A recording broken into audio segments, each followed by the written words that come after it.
So, naisipan ko nga na magpapamper muna ngayong araw na to. So, after ng meeting namin, dumiretso kami dito sa Mid-Static Beauty Home. Matatagpuan lang dito sa may Ballpark, sa may Diversion Road.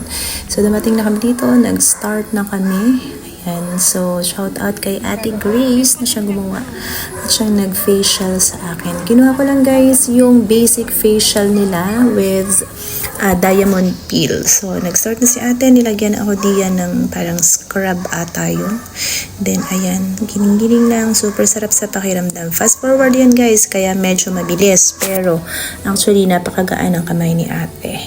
So, after ng scrub, so ito naman pinausukan ako. Ito daw yung steam. So para lumambot yung aking mga pores. Then nilinis na ni ate at ito na ang exciting part. Okay, so sa part na yan medyo okay pa ako dyan kasi hindi pa yan masakit. Tinatanggal dyan yung mga whiteheads, so okay pa ako dyan. Pero syempre, habang tumataas, so ayan. Actually guys, dyan sa may ilong na yan, super sakit. As in, lumuluha ako. Hindi no lang kinuha niya sa video, pero nakailang beses ako siyang nag-time out kay ate kasi talagang lumuluha ako. Hanggang sa, eto na nga, ako'y may part pa dito na talagang hindi ko napigilan. Nakailan din ako ditong bahing. Tingnan nyo dito, humatsing talaga ako. As in, super daming iyak ang nangyari dyan. May takip yung mata ko pero yung luha ko talaga lumalaglag. O, wait.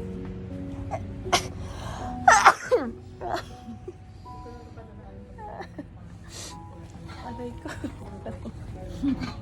Pag hindi pa gumanda, umiyak na. Sabi nga talaga ng patient, pag malalalim na natatanggal. Ma'am, ito huwag niyong kukut-kutin. Yan, malalalim na yan. Meron pa. Yung isang nandili. Aray. Aray. Natanggal. Inanong ba ka? Hindi. Bawal yan nung bituin. Pag ganyan pa, gawa ng ako nipa. Baka lalong ma-irritate. Huwag niyo na lang madalas sipuin. So, ayan, natapos na nga guys yung pagpipil at eto, kita nyo naman, pukto ang mata, tapos pulang-pulang ang ilong. Then, eto na yung next. Eto daw yung diamond peel wherein, sinasaksyon niya yung mga dead skin. So, maraming mga natira dyang mga dead skin. Masarap siya sa pakiramdam kasi parang may humihigop na kung ano dyan. So, eto yung diamond peel. Actually, akala ko may apply dyan na kung ano. Pero, may suction lang sa mga napantanggal ng mga dead skins. So, ang sarap, nakaka-relax. Tapos, dyan sa may bandang mukha na yan, so, nag-focus si ate. Tsaka, syempre, lalo-lalo na doon sa may part, sa may ilong. Kasi sabi niya sa akin, ang daming dried skin ko doon sa may part na yun.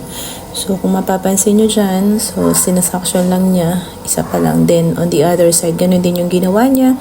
So, ang sarap, very relaxing.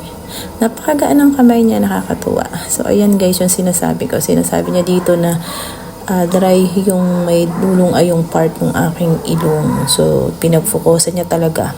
May micro peeling.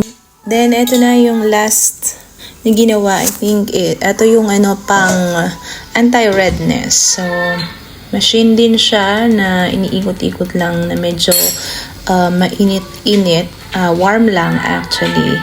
So, yung lalo na nag-focus siya doon sa part na marami siyang pinik na pimple or yung mga nakuha niya na whitehead. So, ayan. Ilang minutes din yan ginawa ni Miss Grace. So, habang kinukuha na niya dyan, ginagawa niya yung procedure na yan. So, nagkukwentuhan lang kami ng konti. Tinanong ko kung tagasan siya. So, ayan. And very relaxing. Nakakatuwa, ang sarap ng pakiramdam after that. Then, eto na nga, ang last. Nag-apply siya ng sunblock. So, that's the last thing na in-apply niya sa aking face. So, sunblock. Yun. Thank you so much, Mid-Static. And of course, shout out kay Miss Grace. Napakahusay mo. That's it. Thank you very much.